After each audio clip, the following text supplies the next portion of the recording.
Hello friends, ನಮಸ್ಕಾರ. ನಾಡಿನುಡಿ ಲೈವ್ಗೆ ಸ್ವಾಗತ. ಸ್ನೇಹಿತರೆ, ಇದೀಗ ನಟ ಚೇತನ್ ಅವರು ಡಾಕ್ಟರ್ ರಾಜ್ಕುಮಾರ್ ಅವರ ಸಮಾಧಿಯ ಬಗ್ಗೆ ಹೇಳಿಕೆಯೊಂದನ್ನು ನೀಡಿದ್ದಾರೆ. ನನ್ನ ಮಾತಿನ ಮೇಲೆ ನಿಲ್ತೀನಿ, ಧಮಕಿ ಹಾಕಿದರೆ ಒಪ್ಪಲ್ಲ, ಕ್ಷಮೆ ಕೇಳಿದ ಬೆನ್ನಲ್ಲೇ ನಾನು ಮಾತನಾಡ್ತೀನಿ ಅಂತ ಹೇಳಿ ಅಹಿಂಸಾ ಚೇತನ್ ಅವರು ಇದೀಗ ಹೇಳಿಕೆ ನೀಡಿದ್ದಾರೆ. ಹಾಗಿದ್ರೆ ಏನು ಈ ಸುದ್ದಿ? ವಿಡಿಯೋವನ್ನು ಕಂಪ್ಲೀಟ್ ಆಗಿ ವಾಚ್ ಮಾಡಿ. ನಾನು ನಿನ್ನೆ ಕ್ಷಮೆ ಕೇಳಿದ್ದು ರಾಜ್ಕುಮಾರ್ ಅಭಿಮಾನಿಗಳು ಧಮಕಿ ಹಾಕಿದ್ದಾರೆ. ನಾನು ನನ್ನ ಮಾತಿನ ಮೇಲೆ ಇಂದು ಕೂಡ ನಿಲ್ಲುತ್ತೇನೆ. ಸಾರಾ ಗೋವಿಂದ್ ಅವರು ಬಳಸಿದ ಪದಗಳು ಸರಿ ಇಲ್ಲ ಅಂತ ಹೇಳಿದ್ದಾರೆ. ಇಲ್ಲಿ ಸೇರಿರುವ ನಾವೆಲ್ಲರೂ ಡಾಕ್ಟರ್ ರಾಜ್ಕುಮಾರ್ ಅಭಿಮಾನಿಗಳೇ. ಡಾಕ್ಟರ್ ರಾಜ್ಕುಮಾರ್ ಅವರ ಹೆಸರಿಗೆ ಸಾರಾ ಗೋವಿಂದ್ ಅಂತವರು ಮಸಿ ಬಳಿತಾ ಇದ್ದಾರೆ. ನಿನ್ನೆ ಬಂದಿದ್ದಂತಹ ವ್ಯಕ್ತಿಗಳು ಗೂಂಡಗಿರಿ ಮಾಡಲಿಕ್ಕೆ ಬಂದಿದ್ದರು ಅಂತ ಹೇಳಿ ಸಾರಾ ಗೋವಿಂದ್ ವಿರುದ್ಧ ಅಹಿಂಸಾ ಚೇತನ್ ಗುಡುಕಿದ್ದಾರೆ.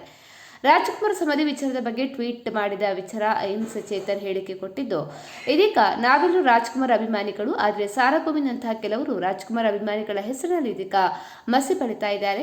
ಮಹಿಳಾ ನಿಂದನೆ ಮಾಡಿ ರಾಜ್ಕುಮಾರ್ ಅಭಿಮಾನಿಗಳ ಹೆಸರಿಗೆ ಮಸಿ ಬಳಿತಾ ಇದ್ದಾರೆ. ನಾವು ರಾಜ್ಕುಮಾರ್ ಅವರಿಂದ ಸೌಜನ್ಯದಿಂದ ಮಾತನ್ನ ಹಿಡಿತದಲ್ಲಿ ಇಟ್ಕೊಂಡು ಹೋರಾಡುವುದನ್ನು ಕಲ್ತಿದ್ದೇವೆ. ಅದನ್ನ ಮುಂದುವರಿಸಿಕೊಂಡು ಹೋಗೋಣ. ಪ್ರತಿಯೊಬ್ಬರಿಗೂ ಅಭಿವ್ಯಕ್ತಿ ಸ್ವಾತಂತ್ರ್ಯ ಇದೆ. ಪ್ರತಿಯೊಬ್ಬರು ಅವರವರ ಅಭಿಪ್ರಾಯ ವ್ಯಕ್ತಪಡಿಸಲಿ ಅಂತ ಹೇಳಿದ್ದಾರೆ. ಹುಚ್ಚು ಅಂತ ಕೆಲವರು ಹೇಳ್ತಾರೆ. ಅಷ್ಟೇ ಅಲ್ಲ, ಕೆಲವರು ನನ್ನ ಮಾತನ್ನು ಕೂಡ ಒಪ್ಪಿದ್ದಾರೆ. ಮುಂದಿನ ದಿನಗಳಲ್ಲಿ ಕಾನೂನು ಸಲಹೆಗಾರರು, ಹೋರಾಟಗಾರರ ಜೊತೆ ಸೇರಿ ಕಾನೂನು ರೀತಿ ಹೋರಾಡ್ತೇನೆ ಅಂತ ಹೇಳಿದ್ದಾರೆ. ಮನೆ ಬಳಿ ಬಂದು ಹೆದರಿಸಿ ಧಮಕಿ ಹಾಕಿ ದಬ್ಬಾಳಿಕೆಯನ್ನು ನಾವು ಮಾಡಲ್ಲ.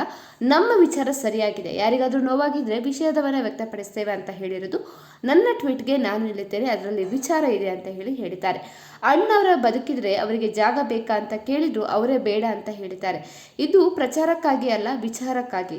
ಸರ್ಕಾರದ ಯೋಜನೆಯಿಂದ ಒಬ್ಬರಿಗೆ ಲ್ಯಾಂಡ್ ಕೊಟ್ಟರು, ಉಳಿದವರಿಗೆ ಕೊಟ್ಟಿಲ್ಲ ಅಂತ ಅಂದ್ರೆ ಅದು ಚಿತ್ರರಂಗದಲ್ಲಿ ಗಲಾಟೆ ಆಗುತ್ತೆ. ನಾನು ಡಾಕ್ಟರ್ ರಾಜ್ಕುಮಾರ್ ಅವರನ್ನ ಟಾರ್ಗೆಟ್ ಮಾಡಿ ಮಾತನಾಡಿಲ್ಲ ಅಂತ ಹೇಳಿದ್ದಾರೆ.